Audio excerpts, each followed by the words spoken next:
Assalamualaikum, balik lagi di channel aku. Apa kabarnya nih teman-teman? Semoga sehat selalu ya. Seperti biasa, aku mau nge-share lagi kegiatan aku, kegiatan ibu rumah tangga dengan 2 orang anak, Masya Allah. Yuk ikutin terus kegiatan aku sampai selesai ya teman-teman, jangan di skip-skip. Dan ini tuh aku lagi nyapu ya teman-teman. Tadi tuh udah semua selesai aku sapuin, cuma emang gak aku record di bagian sini aja karena tadi tuh riweh ya sambil ditangisin bocil, karena anak aku ini yang kedua ini lagi pinginnya digendong aja, nggak tahu kenapa lagi mode tantrum terus sekarang ini. Jadi ya udahlah ya, biarin. Dan kalian bisa lihat ya teman-teman, di sini tuh panas pol. Kalau di tempat kalian gimana nih panasnya? Kalau di sini tuh ya panas, udah dari jam 9 udah kerasa panas banget ya teman-teman. Jadi udah berkeringat sebelum beraktivitas. Jadi kalau misalkan beraktivitas pun udah keringet gobios gitu. Karena kalau misalkan panas kayak gini tuh biasanya nggak ada angin gitu ya teman-teman. Panasnya itu ya sebentar panas, sebentar mendung gitu. Jadi tuh nggak ada yang namanya angin sama sekali ya teman-teman. Yang biasanya ada angin walaupun panas banget itu pasti ada angin, tapi kalau panas kayak gini tuh nggak ada angin sama sekali. Mungkin kalian bisa lihat dari samping atau yang kebun samping itu ya, itu kelihatan kadang panas terik gitu ya, kadang juga agak mendung. Dan di sini udah selesai aku ngejemurin, ini lanjut buat masak ya. Ini tadi tuh cabai keringnya udah aku cuci, terus ini lanjut buat aku sangrai biar airnya tuh atau kadar air yang bekasan tadi aku cuci itu udah nggak ada ya teman-teman, biar nanti pas dicoper juga enak, nggak nempel di tempatnya.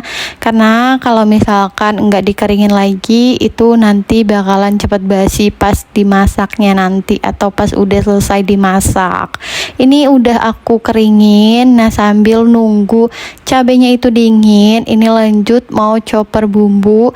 Ini bumbunya cuma pakai bawang merah, bawang putih, ini secukupnya aja ya teman-teman. Ini aku chopper aja, enggak aku ulek karena mager ya. Di chopper juga udah halus ya teman-teman, lumayan ya. Dan ini lanjut cabai keringnya ini udah enggak panas, ini lanjut mau dicoper. Choppernya pakai yang chopperan gede yang kayak gini ya teman-teman. Aku punyanya yang sekarang tuh yang kayak gini. Punya yang dulu tuh chopperan yang kecil ya teman-teman. Ini tuh sekarang aku udah beli karena kemarin tuh sempat rusak dan udah nggak bisa dipakai ya. Karena aku udah beli 2 kali mata pisaunya dan tetap patah. Jadi ya udah mendingan beli baru aja daripada nanti beli lagi dan akhirnya ya kebeli di harga yang baru ya teman-teman. Dan di sini aku lagi panasin minyak. Ini ternyata tuh kebanyakan, jadi aku tuang lagi. Terus di sini aku sambil ditemenin sama anak aku yang pertama. Kalian bisa lihat tangannya, dia tuh lagi di bawah. Dia tuh pengen ngambil yang aku pegang gitu ya teman-teman. Dia pengen pegang juga tapi aku nggak ngebolehin karena tadi kan bekas cabai. Jadi takutnya nanti anak aku ini malah kecabean gitu ya.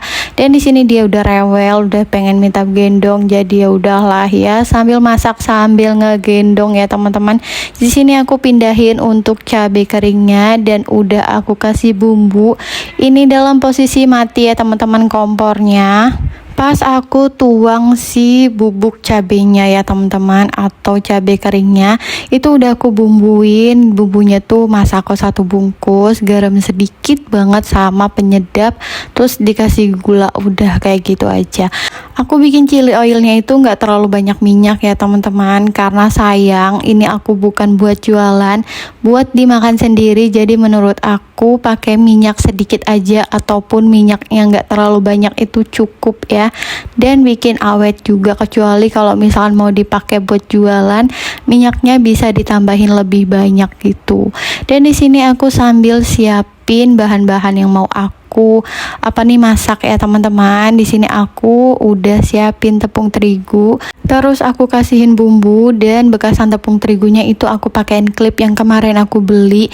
Ini tuh ternyata emang bisa bener ataupun bisa menggantikan karet gitu ya, biar nggak pakai karet lagi, pakai ini harganya murah ya teman-teman, cuma di harga 1.500 bisa menutup seperti itu tanpa tumpah-tumpah ya. Dan di sini anak aku taruh meja biar bisa duduk dianya ya, biar aku nggak terlalu pegel juga.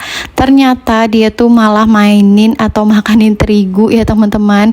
Mungkin kata dia tuh ini makanan yang matang ya, makanya dimakan sama dia. Jadi ya udahlah ya, daripada dimakanin terus juga nanti bakalan berantakan. Jadi ini aku gendong aja, terus aku mau ganti wajan karena chili oilnya tadi tuh udah agak dingin. Ini aku pindahin ke tempat yang tadi anak aku itu duduk, dan aku lagi panasin wajan karena aku mau ngegoreng. Ini tuh aku mau goreng ayam ya teman-teman, yang ditepungin atau ayam chicken. Tadi pagi tuh udah aku marinasi ayamnya pakai garam, penyedap sama lada, udah kayak gitu aja dan tinggal digoreng seperti ini. Dan untuk stepnya itu aku pertama celupin ke tepung basah yang udah aku ambil dari tepung kering tadi. Terus habis itu langsung dimasukin tepung kering ya, habis itu diremas-remas, habis itu udah deh tinggal diangkat dan digoreng ya. Dan di sini aku mau rapihin ya teman-teman yang berantakan, terus juga mau pindahin chili oilnya ke wadah karena udah dingin, jadi siap untuk ditaruh ya. Ini bisa disimpan di kulkas atau di suhu ruang juga bisa. Biasanya tuh aku kurang lebih 2 mingguan ya teman-teman, ya paling 1 minggu juga udah habis. Dan ini tuh ayamnya tuh udah matang, jadi aku pakein saringan yang bukan bawaan dari oil potnya ya teman-teman. Ini berguna banget, masya Allah, harganya murah 20 ribuan tapi bisa bermanfaat seperti ini. Dan di sini udah selesai menggoreng-gorengnya, jadi langsung mau beresin ya teman-teman, daripada dinanti-nanti. Mumpung anak aku ini anteng ya, dia lagi main sama kakaknya, jadi aku mau sat ya ngerjain atau beresin di bagian dapur. Karena ya tadi kan habis ngegoreng-goreng, pasti bakalan ada bekasan minyak yang muncrat-muncrat ataupun bekasan terigu yang berceceran tadi ya, karena lengket juga teman-teman kalau misalkan nggak dibersihin. Ini lanjut aku bersihin pakai air sabun ya teman-teman, seperti biasa. Dielap juga di bagian dindingnya pakai air sabun juga. Ini pakai spons ya atau busa. Terus untuk bilasannya biasanya aku pakai lap kering ataupun lap basah, tapi di sini aku pakai lap kering aja ya teman-teman, karena ini nggak terlalu banyak busanya. Kalau misalkan biasanya banyak busanya itu aku selalu pakai lap basah, karena dia biar nggak terlalu cepatlah hilangnya gitu ya busanya. Di sini aku lap di bagian kompor. Ini kompor masya Allah udah nemenin aku dari awal kita nikah sampai sekarang kurang lebih 6 tahunan ya teman-teman. Ini masih awet, tapi emang untuk di bagian yang hitam ringnya gitu ya, untuk tatakannya itu emang udah 2 kali ganti. Aku nggak tahu gimana buat cara gantinya lagi, dan tetap seperti itu ya, tapi nggak apa-apa lah ya, selagi bermanfaat dan selagi nyala gitu ya teman-teman, ya udah dimanfaatin aja. Sebenarnya tuh ada niatan buat ganti, cuma kayaknya sayang gitu ya teman-teman, karena ini tuh masih berfungsi, cuma yang jelek tuh di bagian tatakannya itu aja. Nanti mungkin bakalan aku ganti lagi ya, cuma nggak tahu nih mau beli online atau beli offline, tapi kayaknya sama aja sih, bakalan seperti itu juga. Padahal jarang banget aku cuci ya untuk di bagian itu, paling cuma aku elap doang, tapi tetap seperti itu keropos. Mungkin ada yang bisa kasih tahu aku belinya itu di mana, bisa komen ya teman-teman. Oke deh, segitu aja video aku kali ini. Wassalamualaikum.